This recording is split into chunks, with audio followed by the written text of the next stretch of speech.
नेपाल में बाढ़ से हुए नुकसान पर प्रधानमंत्री नरेंद्र मोदी ने भी दुख जताया है। उन्होंने नेपाल के प्रधानमंत्री बालेन्द्र शाह से बात कर बाढ़ में जान गंवाने वाले लोगों के प्रति संवेदना व्यक्त की।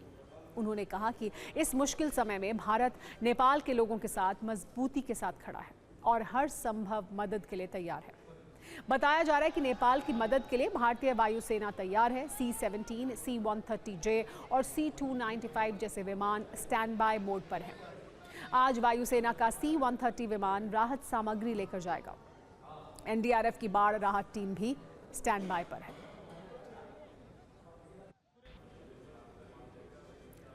आज का दिन नेपाल के लिए सबसे बुरा रहा है। जहां से सैलाब की एंट्री हुई, ये वहां का वीडियो है। यहीं से इस तबाही की शुरुआत हुई थी। शुरुआत को लेकर कई थ्योरी हैं। ये कहा जा रहा है कि पहले बादल फटा, ग्लेशियर टूटा, उसके बाद अचानक बाढ़ आई। मौसम विभाग के आंकड़ों के मुताबिक रसवा में पिछले 24 घंटे में 7 मिलीमीटर से ज्यादा बारिश नहीं हुई। इसलिए बाढ़ की वजह स्थानीय बारिश नहीं मानी जा रही। एक आशंका यह है कि तिब्बत के ऊंचे इलाकों में ग्लेशियर झील अचानक फटी, जिससे लाखों क्यूसेक पानी एक साथ नीचे की ओर बढ़ा और नेपाल में दाखिल हो गया। इस इलाके में 122 ग्लेशियर झीलें मौजूद हैं। इस तरह की घटनाओं को ग्लेशियर लेक आउटबर्स्ट फ्लड कहते हैं, जब ग्लेशियर पिघलने से बनी झील में पानी ज्यादा भर जाता है या फिर पहाड़ का कोई टुकड़ा टूटकर झील में गिर जाता है।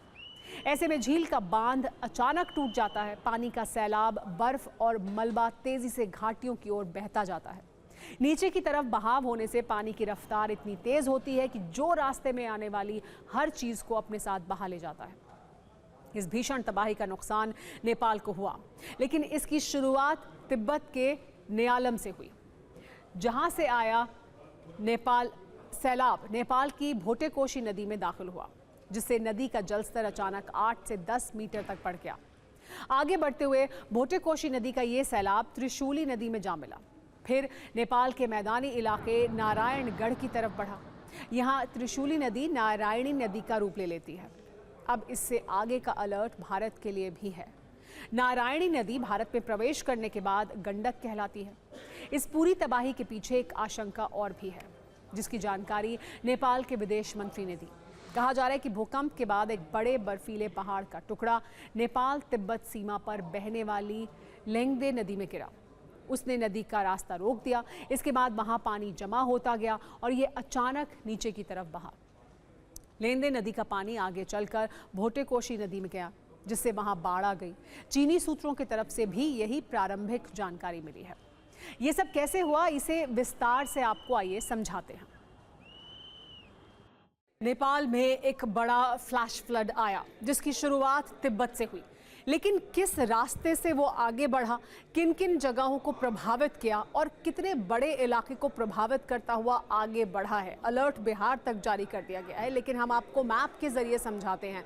आपने बहुत सी तस्वीरें देखी हैं, उन तस्वीरों को भी आप और बेहतर तरीके से समझ पाएंगे। तो देखिए, ये हमारा जो मैप है, इसमें आप देखिए ये जो इलाका है, ये नेपाल से अलग तिब्बत का इलाका है। यहाँ ये जो ऊपर इलाका है, ये तिब्बत का इलाका है। ये जो जगह है, जो आप रेड में देख रहे हैं, ये जो मार्क जगह है, यहाँ फ्रेंडशिप ब्रिज है, यानी तिब्बत और नेपाल के बीच यहाँ पर इमिग्रेशन ऑफिस है, बिल्डिंग मौजूद है। तो देखिए, ये फ्रेंडशिप ब्रिज रसवागढ़ी में मौजूद है। रसवा वो जिला जिसकी हम बार बार बात कर रहे हैं, रसवा डिस्ट्रिक्ट फ्लड्स।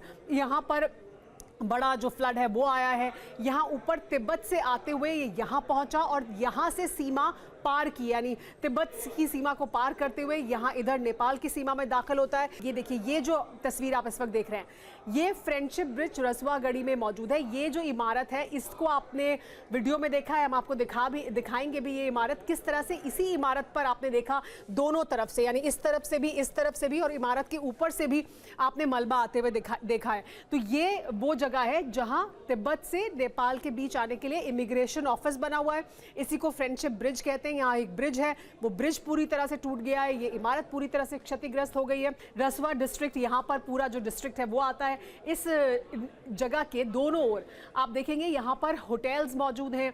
यहाँ पे देखिए, ये माउंटेन व्यू गेस्ट हाउस, घाटे खोला, ये मौजूद है। ऐसे ही दोनों तरफ JD hotel and restaurant lodge, दोनों तरफ आपको, दोनों तरफ ये देखिए, यहाँ पर ये फिश एंड ट्राउट रेस्टोरेंट है। ऐसे तमाम जो रेस्टोरेंट हैं, खाने की जगहें हैं, होटल्स हैं, वो इस हाईवे पर हैं। देखिए, ये हाईवे हाईवे है। यहाँ से जब ये यहाँ पर रसवागढ़ी में, ये यहाँ पर देखिए आप इमारतें हैं, रसवागढ़ी है, यहाँ बॉर्डर चेक पोस्ट है रसवागढ़ी का, और ये वो फ्रेंडशिप ब्रिज है, यहाँ से दाखिल होता है, ये रसवा को पूरी तरह से प्रभावित करता है, यानी इस ज़िले को नेपाल में प्रभावित करता है, और फिर यहाँ से ये फ्लैश फ्लड आगे बढ़ता है।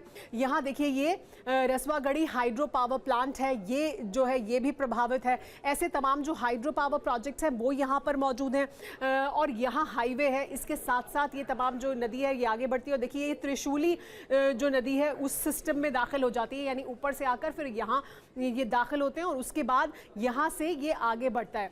ये नेपाल बॉर्डर का आउटपोस्ट है तिमोरे, यहाँ पर देखिए ये रसवा डिस्ट्रिक्ट में दाखिल हो जाता है, यहाँ रसवा डिस्ट्रिक्ट है, और यहाँ से ये देखिए ये हम आपको और इसका जो हम आपको एक्सटेंडेड वर्जन दिखा रहे थे, इसको और ऐसे देखिए, यहाँ पर यहाँ से दाखिल हुआ है ये पूरा रसवा डिस्ट्रिक्ट, यहाँ से होते हुए ये आगे बढ़ा है, और उसके बाद इस पूरे ज़िले को प्रभावित करते हुए ये यहाँ से देखिए ये यहाँ पहुँचा है। ये तमाम जो जगहें हैं ये इसकी वजह से प्रभावित हुई हैं, और ये दूर के इलाके हैं, यहाँ तक पहुँचना, यहाँ तक लोगों को रसद मदद पहुंचाना वो एक बड़ी चुनौती है। ये देखिए ये सबसे ज़्यादा प्रभावित ज़िला है, रसवा डिस्ट्रिक्ट है, आसपास की जो जगहें हैं वो पूरी तरह प्रभावित हैं, यहाँ पर तमाम रेस्टोरेंट्स और होटल्स मौजूद हैं, ये बुरी तरह से प्रभावित हैं, और यहाँ से फिर ये आगे की ओर बढ़ता चला गया है। तो देखिए वो फ्लैश फ्लड जिसकी शुरुआत तिब्बत से हुई, नेपाल को प्रभावित करता है और फिर पहुंचता है बिहार तक भी उसका असर। इसी वजह से, क्योंकि ये नीचे बिहार तक असर पहुंचा सकता है, इस वजह से उत्तर प्रदेश और बिहार के जो ज़िले हैं जो इससे प्रभावित हो सकते हैं उनको अलर्ट पर रखा गया है।